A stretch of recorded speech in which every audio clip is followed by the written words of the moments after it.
Hello guys, this is Axter speaking, and like I promised in the last video, today I'm going to go over the all-in shadow strategy. So as usual, I would like to say that you should play this wonderful game. There is still much to explore and you will have lots of fun with it with your friends. To begin with, shadow all-in strategy, the definition is probably possible to guess by its name. As you can see here, the shadow player is decided that this deck is going to kill his opponent, and his free peoples is definitely not going to survive if it gets the chance to run for the 9th site. Now here is a swarm strategy, and you will see in a second that the shadow player will be able to kill the free peoples like he intended. I will speed it up a little bit. As you can see, even with all the buffs and tricks, the free peoples, which is considered tier 1, falls, and the shadow is victorious and wins exactly as it is designed to. Now, how to win with all-in shadow strategies? Firstly, you need to think about what format you are going to play. Let's say that you want to build an all-in shadow strategy in Fellowship, so you need to keep in mind that there are lots of cards which add strength to the ring bearer. Even though it's Frodo, who has generally very small strength, you need to keep in mind that there are cards like Intuition and Stealth, and there are plenty of companions who will keep Frodo alive, and therefore the swarm method might not be as sufficient as the other methods could be. Another method could be corrupting the ring bearer with cards like It Wants to Be Found from the Nazgul, from the Wraith culture, I should say. Or it could be a win just purely by damage, that means by wounds. You can achieve this by playing archer cards and therefore putting lots of red dots on the opposing fellowship in the archery phase.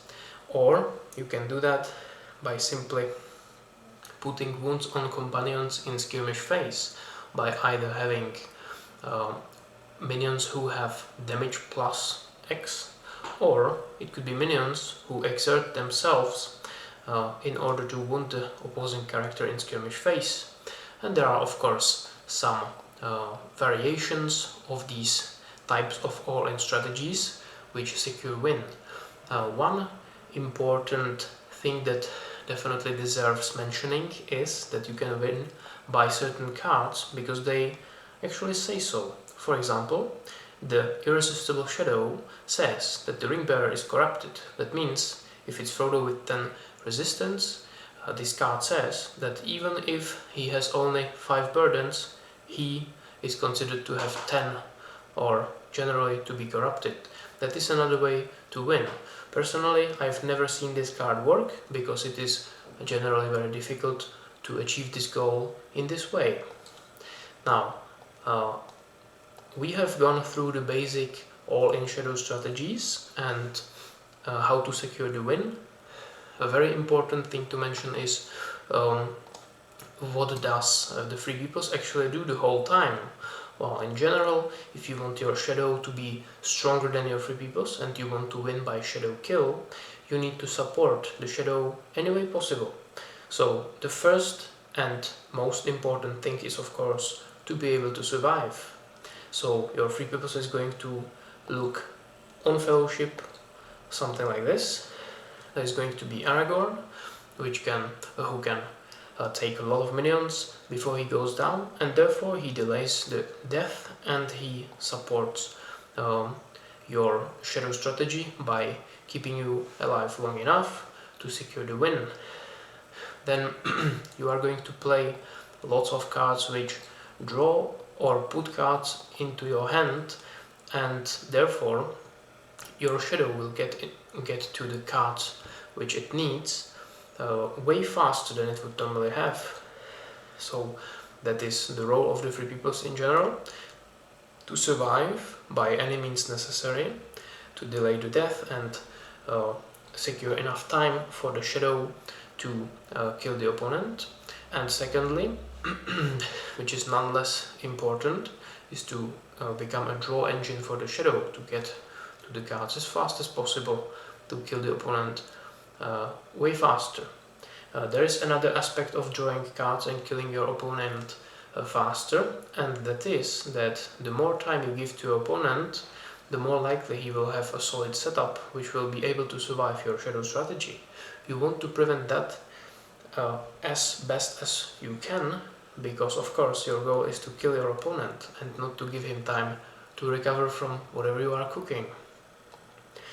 Now we are going to take a look at another format, which is movie. I'm not going to go through any other formats because these two are one, the most played and most popular formats, and two, the rules which I'm mentioning can be applied to all sorts of formats, and even when we consider the player's console formats like PC Movie and PC Fellowship, the rules are always the same. So in Movie there is not only Frodo as the option for Ring Bearer, you can also come across for example Boromir, Isildur, Gimli, sometimes Galadriel, all sorts of different versions of Frodo. Smeagol is not to be seen very often, and then Bilbo, just like Smeagol, not so popular in this format. So something that you need to keep in mind, perhaps the corruption strategy is now much more viable in Movie than it would be in Fellowship block. Why?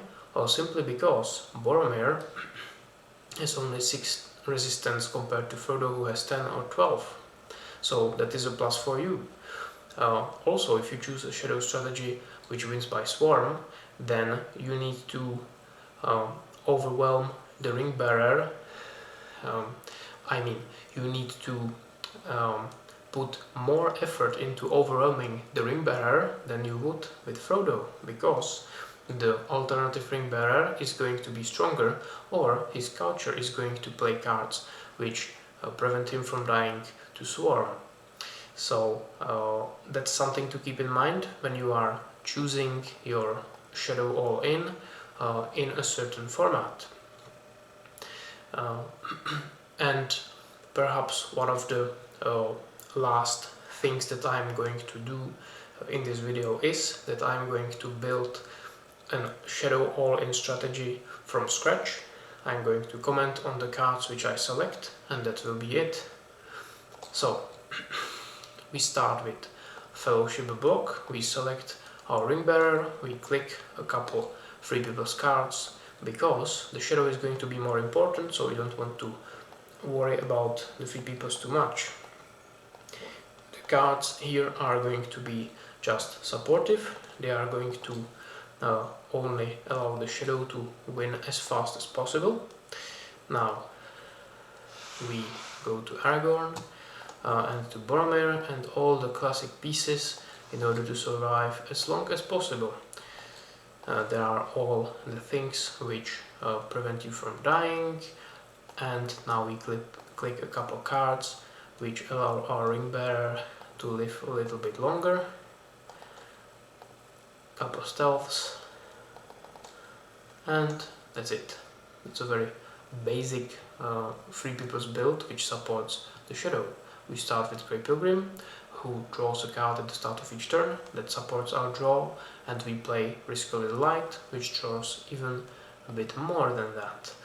I'm going to select the Swarm strategy, and I'm going to choose my favorite Moria Isengard Swarm. Here we want to play with all the cards which kill our opponent as fast as possible. The swarm, of course, needs enough minions to be able to kill the opponent, and it also needs all the cards which can potentially counter whatever our opponent has in his free peoples that could prevent us from winning in this way. Now we click a couple of sites, It is not too important which we select, but we should definitely pay attention to some of those, because we don't want our sides to help our opponent survive against us. Now we are going to play pass of Caradras and click the rest of cards, discard allies, which can be a nuisance when you are trying to kill your opponent. We don't want any maneuver events since our shadow doesn't play any. And then we are going to play Summit of Amanahen to support our shadow even more in case our opponent has any burdens. Probably the game is not going to end at site 9. If we find ourselves there, it probably means that our shadow has failed, because with this amount of draw that the deck offers, you are probably going to see the result of the game much sooner. So there it goes, this is our strategy, and I selected this because it is very straightforward, anybody can play it, and it is going to bear fruit very fast if you train with it a little bit. Now I'm going to say the last thing about Shadow all-in strategies, and that is that when you are playing a tournament, you need to perform perfectly. In the last video I spoke about balanced decks, which can forgive a couple mistakes and still secure the win, but here if you for example forget to play a minion or something as ridiculous as that, well, that could be the breaking point between you defeating the opponent or him surviving. So you really need to spend enough practicing games with the deck you are intending to play, and then it can work out. So that's it about the all-in shadow strategies. I hope this worked. I hope this helped, and in the next video I'm going to go over the free people's oriented deck.